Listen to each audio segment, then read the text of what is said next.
Dark Sleep is a scary story about three girls who spend the weekend in a cabin in the woods and learn about a creepy urban legend. Samantha had two best friends named Jenny and Amber. Her father was taking her on a weekend vacation and she invited them to come along.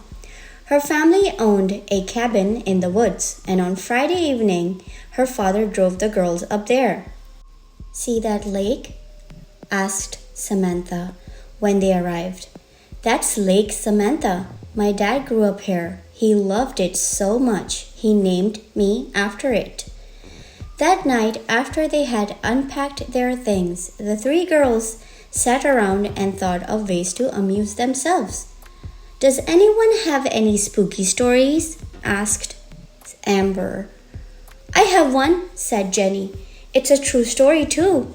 It happened to a friend of mine."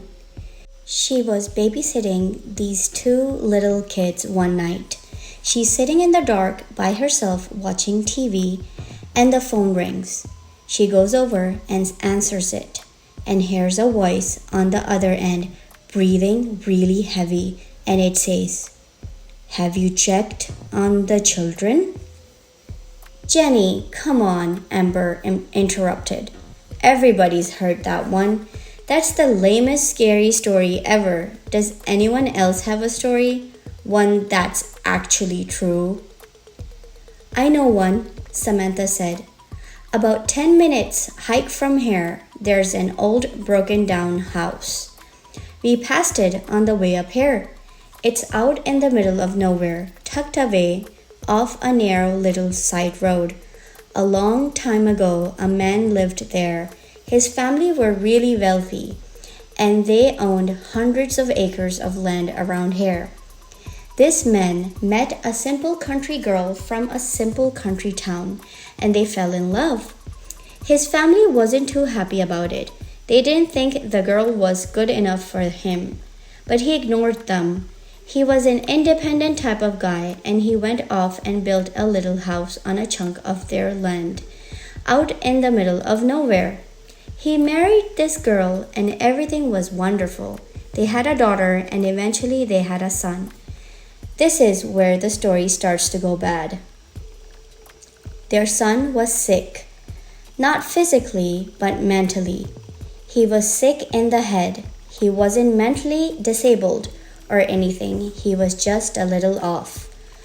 By the time he was 9 years old, he became too much for his parents to handle, throwing temper tantrums, erratic sleeping patterns, disappearing into the woods and hiding, that kind of thing. Not knowing what to do about his son, the man turned to his family for help. His parents had the boy taken away. They sent him to a place deep in the woods. It wasn't an insane asylum, but it catered to people with special needs, if you know what I mean. His parents thought it was for the best. Over time, the family got used to not having him around. They gradually stopped visiting him. They functioned as if they had never even had a son, and everything went back to being wonderful again. 8 years later, the boy, who was about 16 or 17 at this time, managed to escape from the hospital. The staff did a search, but he was nowhere to be found. His family was notified and they were devastated. They were worried for his safety. He had been alone in the wilderness for weeks, and he was probably dead. But the boy wasn't dead. One night he found his way back home.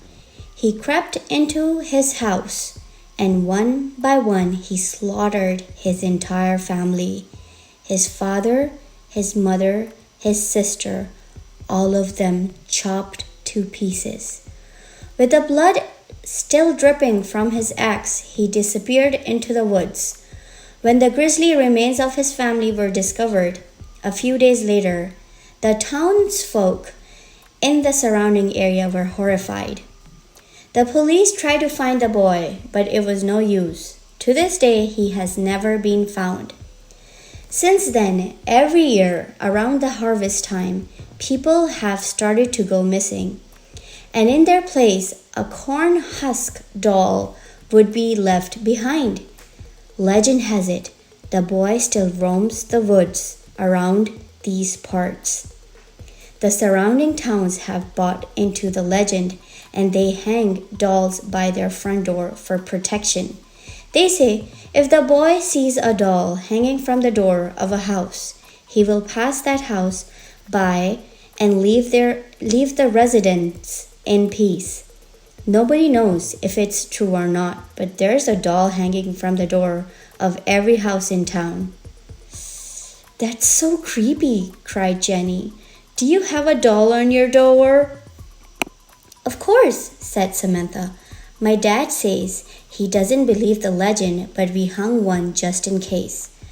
I think I just soiled my underwear, said Amber. Apparently, the house is still haunted by the ghosts of his murdered family, and if you go up there late at night, you can hear the whole thing take place all over again. Do you think we could go up there? Jenny asked. Sure, said Samantha, but tomorrow during daylight, there's no sense in tempting fate. That night, the girls slept in the same room and huddled together, trying to pretend they weren't frightened by the story and expecting to hear something tapping at the window at any moment. The next morning, Samantha's father made them all a big breakfast, and they went down to the lake for a swim. Around noon, they decided to make the trip up to the old haunted house. When they got there, the girls sensed an eerie presence in the old, dilapidated place. It was enough to make their skin crawl. They explored the ruins of the old house, peeking into the corners and sifting through the rubble. After a while, Samantha spotted something half buried in the dirt. It was some sort of book. She dug it out and dusted it off. The girls gathered around as she opened it and began to flip through the yellowed pages. It's like a diary or something, said Samantha. Maybe it's his diary, Jenny whispered. Whose diary? Asked Amber. The guy, said Jenny. The guy that killed his family. Samantha read the diary aloud as the others listened. There's a dedication inscribed inside the cover, she said. It reads, To my family who I love and cherished, and who will always be with me. September 5th, 1987. It has been hard, alone. All they had to do was talk to me. They could not talk to me. I hear their voices late at night sometimes. I hear their screams. It is cold and dark. I needed love. They did not love me. The medicines are gone. I'm free from all of them. If they could not love me, they had to go. Dark sleep for everyone. I hear their voices still, always screaming. December 4th, 1987. They have stopped looking for me. It is okay for me now. I live in the forest. I chase down the animals and put them in dark sleep, just like Mom and Dad and Sis. I visit my old house at night. I listen to the voices. At least they talk to me now. October 3rd, 1995. I left the forest years ago and moved to a small town nearby. Nobody recognizes me. No one knows who I am. I hear people telling my story sometimes. It makes me laugh inside. They all fear me. I still come to the forest sometimes. I spend the nights in my old house. Mom and Dad still talks to me. They say they are very proud of me. November 2nd, 1998. Life has been good. I found a job. I bought a house. I met a girl. She is very quiet and pretty. Sometimes I bring her to the forest. She likes it. I let Mom and Dad see her. They like her. July 1st, 2000. Today is a great day. I have a baby now. I am so happy. Mom and Dad are grandparents now. My wife isn't doing so well, though. It was hard for her. She might not make it. Maybe she will go in dark sleep. I'm happy now. August 13, 2010.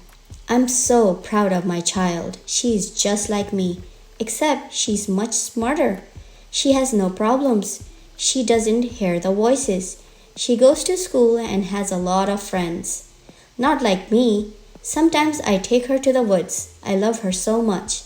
I named her after the lake, Samantha. For a few moments, after Samantha stopped reading, there was a stunned silence. What the heck? Cried Jenny. Samantha, is this some sort of joke? Amber asked nervously. It isn't funny. This can't be true, Samantha whispered. It couldn't possibly. Just then they heard the sound of twigs snapping behind them. When they turned around, they saw Samantha's father standing there. There was a strange pained look on his face and he was holding an axe in his hands. You weren't supposed to find that, he muttered. There's no way. There's no other way now. Dark sleep for everyone. No, Dad, Samantha screamed. No, no, no. When Samantha's father had finished chopping up the bodies, he put the pieces in large plastic bags and buried them deep in the woods. So deep that no one would ever find them. Now they could be together forever. I'll watch over you now, he mumbled as he patted down the earth with his shovel. You may not understand now, but you will in time. This is the only way for us to be together. Dark sleep forever. We all stay together.